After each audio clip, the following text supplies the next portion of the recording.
안녕하십니까. 엄마들을 위한 인문학 강의를 진행하고 있는 강사 이성구입니다. 오늘은 우리 자존감을 낮추는 이유, 높일 수 있는 방법 등등을 고민한 과정에서 중요한 비중을 차지하진 않지만 사실 이 주제를 끄집어낸 이유 중에 하나는 이제 많은 오류가 담겨 있는 상황이라서요. 폐단이 있는 어떤 유행이라서 좀 지적을 하려고 오늘 강의를 시작했습니다.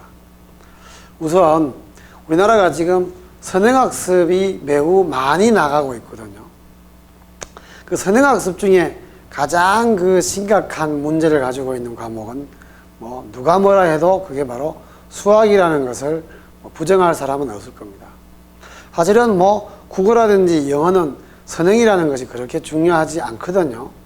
이제 유독 수학에서만 그렇게 우리가 이제 선행 하는데, 과연 이 선행학습이 바람직한 건지, 오죽하면은 교육부에서 그 선행학습을 금지하려고 하는 그런 움직임까지 있었거든요. 얼마나 폐단이 많으면 그걸 학자들이 모여서 중지하려고 하는 그런 노력을 했을까요? 여기 왜 이게 심각한 문제가 있는지를 우리가 좀 바로 알고 거기에 대해서 대응을 해야 될 것 같아요. 우선 선행학습의 폐단은 가장 중요한 게, 앞 강의에서 제가 얘기했지만 너무 자존감이 높은 학생은 아무 문제가 없지만 자존감이 떨어진 아이들한테, 좀 어려운 상황에 처해 있을 아이들한테 너무 높은 목표를 정해가지고 반복되는 실패를 계속 하다 보면 자존감은 매우 낮아지기 십상입니다. 근데 우리가 여러 교과 중에 아이들이 솔직히 가장 어려워하는 과목이 사실은 수학이거든요. 이 수학이라는 과목에 대해서 그렇게 어려워하는데 이거를 더 부모의 기대치를 높여가지고 선행학습을 자꾸 하다 보면은 아이들의 자존감은 여지없이 박살나기가 십상입니다. 즉, 쉽게 말하면 그 단계에 맞는 어느 정도의 선행은 가능하지만 이게 너무 높은 선행까지 가버린 이 수학은 지금 학생들 하여금 많은 학생들이 우울감을 느낄 정도로 그 자존감을 낮추어버리는 그런 폐단이 지금 심각할 정도로 퍼져 있거든요. 그래서 선행학습은 그런 점에서도 매우 심각한 문제가 있는 한 교육 방법입니다. 왜 우리 사회가 이렇게 선행학습에 미쳐 있냐, 수학이 특히, 저는 이게 정말 그러면 선행 해가지고 만약에 중학교 과정에서 고등학교 과정을 다 떼면 고등학교 과정에 가서 뭘 합니까? 그럼 대학 과정을 배워요? 마지막 목표는 어떻게 보면 물론 고등학교 내신 성적을 잘 받는 어떤 그런 일시적인 어떤 효과는 있겠지만 사실은 입시에서 내신 성적은 크게 좌우되는 분야가 아닙니다. 내부적으로 들어가 보면. 그래서 결국은 수능이나 논술을 공부할 때 이 선행학습의 폐단이 어마어마하게 나타납니다. 그렇다면은 미리 그렇게 할 필요가 없는 거지요. 이거는 어쩌면 경쟁을 부추기고 그래야 더 빨리 불안감을 자극하게 하잖아요. 어느 어머니가 만약에 중3인데 아직 이제 겨우 중3 과정을 그냥 맞춰 나가면 옆집에는 거의 고2, 고3 수준의 어떤 수학을 미리 배우고 있다 그러면 아무리 대담한 어머니도 이건 불안감을 가져서 결국은 학원에 보낼 수밖에 없는 그런 상황이 나타나죠. 저는 생각하기에 수학이 이렇게까지 선행학습이 된 것은, 선행학습이 진전이 많이 된 것은 많은 수학학원들이 학부형들의 불안감을 부추겨서 결국은 미리 더 많이 공부하게끔 하는 그런 좋지 못한 어떤 생각에 상업적인 어떤 요소에 의해서 이렇게까지 온 것 같아요. 하등에 도움이 되지 않습니다. 저는 선행학습이 만약에 이 100이 있다면 99가지의 단점이 있고 한두 가지의 장점밖에 없는 거라고 저는 생각합니다. 그러나 국어 같은 경우는 그렇게 선행학습이 많이 이루어지진 않아요. 자, 근데 왜 또 비효율적인 학습이냐면 그 다음 단계에서는 예를 들어서 국어를 한번 예를 들어 볼게요. 자, 간혹 보면 국어는 어떨 때 선행학습을 하냐면 고등학교 1학년 들어가기 전에 고등학교 1학년 과정을 미리 선행학습을 해요. 그러면 1학기 중간고사까지의 범위를 겨울방학 때 선행학습을 한다고 칩시다. 자, 아이들은 어떤 태도로 수업을 들을까요? 학원에서 이거 어차피 학교에 가면 또다시 배울 내용이니까 그때 가서 또 한번 정리할 거니까 그렇게 집중해서 안 듣겠죠. 또 학교에 가서 이 중간고사 때까지 공부할 때도 옛날에 들은 거고 또 학원에서 한 번 더 정리해 줄 거니까 나 그렇게 열심히 안 해도 된다는 생각. 무려 3번이나 반복되는 거예요. 이거야말로 정말 그냥 한 번만 열심히 들으면 되는 걸 갖고 느슨한 상태로 3번만 듣는 것은 정말 비효율적인 학습이죠. 쓸데없는 그 노력과 경제력을 낭비하는 겁니다. 자, 그 다음에 선행학습이 끼치는 가장 중요한 폐단은 바로 3번째 이겁니다. 원리 개념의 이해의 부족이 나타납니다. 무슨 얘기냐면, 자, 간단한 원리로 한번 수학을 들어볼게요. 제가 잘 수학을 모르니까 아주 쉬운 것부터 할게요. 자, 2가 4개일 경우, 자, 2가 4개를 더할 경우, 2 더하기 2 더하기 2 더하기 2를, 이게 8이 되잖아요. 이것에 대한 원리를 아주 숙지하지 않고 미리 뭘 배우냐면 2 곱하기 4는 8을 배우는 거예요.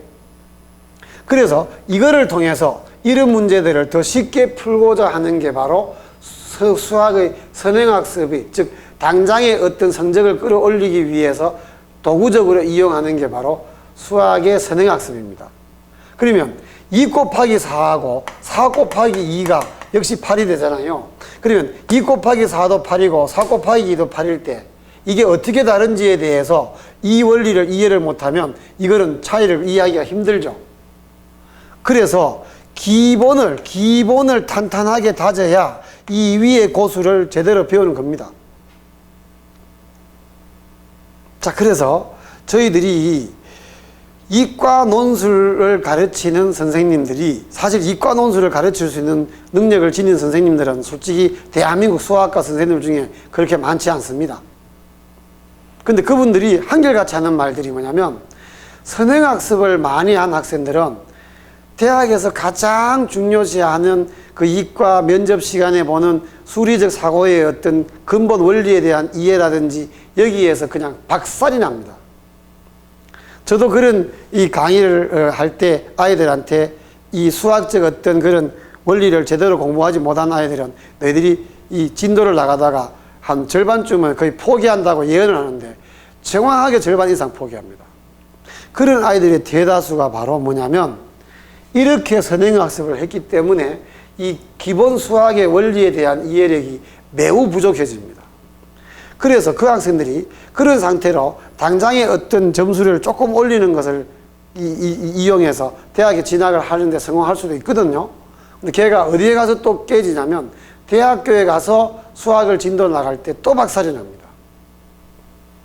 그래서 정상적인 어떤 공부를 차곡차곡 하는 게 좋은데, 만약에 어떤 학생이 정말 기본적인 원리를 다 이해하고 웬만한 문제가, 아무리 어려운 문제가 나와도 다 풀 수 있는 단계에 도달했을 때 그 다음에 선행으로 가야 되지, 아직 기본 원리도 제대로 이해도 못하는데 윗단계를 공부해가지고 아랫단계를 해결하는 것은 이거는 가장 비정상적인 방법이죠.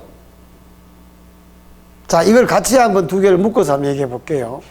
제가 개인적으로 스킬을 좀 매우 이렇게 열심히 배웠고 거의 국가대표 수준한테 배웠는데 한 몇 년 동안 계속 기본만 가르치는 거예요. 플레이트 판 위에 제대로 올라서야 가압이 이루어지고 극강사면에 가서도 자기가 안정적인 스킬을 탄다고 다른 사람들은 막 쇼턴을 막 치는데 저도 쇼턴 치고 싶고 카빙턴 마구 틀고 싶은데 몇 년 동안 기본만 자꾸 가르치길래 내가 어느 날 좀 지루하네 했더니 그 고수가 하는 말이 정말 고수는 고수답습니다.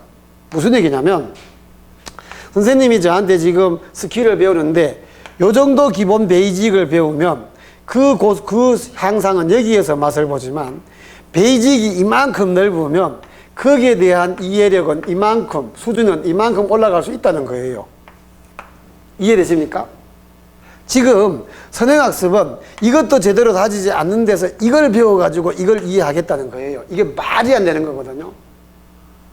그래서 옛날에 왜 얼마 전에 하버드의 그 수학과 아주 공부를 잘하는 학생들이 대한민국의 고등학생들과 시합을 했는데 하버드 애들이 졌잖아요. 그런데 그 아이들이 창의적인 사고나 원리에 대한 어떤 기본적인 이용을 해가지고 응용을 하는 어떤 수학 문제는 전혀 풀지 못한다는 그런 말도 안 되는 결과가 나타났잖아요.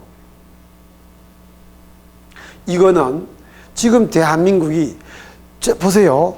많은 독일이나 이 수학이 원래 발달된 나라들이 수학의 진도를 최대한 늦추고 있는데, 그래서 이성의 다음 시간에 제가 하겠지만은 수학을 공부하는 것 외에 그 감성적 세계를 진작해야 되고 균형적인 어떤 사고를 발달시켜야 되는 그런 여유, 그 다음에 감성의 세계의 풍부함, 그래가지고 똑바른 이성과 감성의 상생적 관계를 이루는 그런 체계적인 어떤 공부를 하지 않고 마구 점수를 끌어올리기 위해서 이런 사기술이 발달된 선행학습을 통해서 후행학습을 이해하는 이 왜곡된 교육은요, 하루 빨리 우리가 폐지시켜야 됩니다.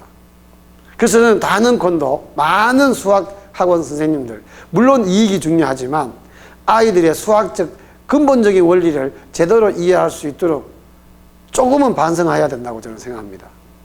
그래서 그 수학을 선행학습하는 것은 여러 가지 면에서 좋지 않은 점이 많으니까 많은 어머님들 또는 아버님들 자녀 수학 교육에 또는 이 선행학습에 대한 문제를 직시하시고 기본 원리를 탄탄하게 하는 제대로 된 교육을 하는 것이 저는 바람직한 거라고 생각합니다. 자, 오늘 강의는 여기까지 하고 다음 시간에 또 다른 주제를 갖고 여러분들을 찾아뵙겠습니다. 감사합니다.